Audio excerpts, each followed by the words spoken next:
PTA मेरा दिन गुंडा मस्तान, मेरा दिन पीटीए, पीटीए मेरा दिन। বীরভূমের তৃণমূল জেলা সভাপতি অনুব্রত মণ্ডলের মুখ থেকে বারবার শোনা গিয়েছে হুমকি, কখনো তার নিশানায় নির্দল তো কখনো আবার পুলিশ। সেই অনুব্রত মণ্ডলের পথে এবার হাঁটলেন চুঁচুড়ার তৃণমূল বিধায়ক অসিত মজুমদার। উপলক্ষ হুগলির ব্যান্ডেলে দুষ্কৃতী দাপটের প্রতিবাদে সভা। শনিবার এই সভামঞ্চে তখন উপস্থিত চুঁচুড়ার আইসি, ব্যান্ডেলের পুলিশ আধিকারিকরা। আর সেই সভা থেকেই দুষ্কৃতীদের পিটিয়ে মেরে ফেলার নিদান দিলেন স্থানীয় তৃণমূল বিধায়ক। আরে বাবা, চুঁচুড়া বিধানসভায় শেষ কথা বলবো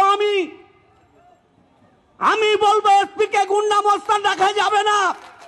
তৃণমূল বিধায়কের অভিযোগ, ভোটের কথা মাথায় রেখে এইসব দুষ্কৃতীদের তৈরি করছে সিপিএমই।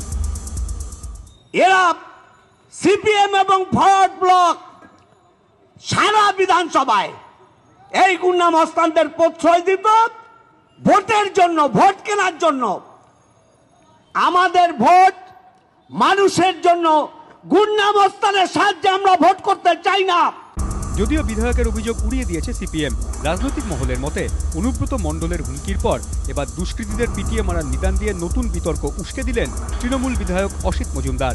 সৌরভ বন্দ্যোপাধ্যায়, এবিপি আনন্দ, হুগলি।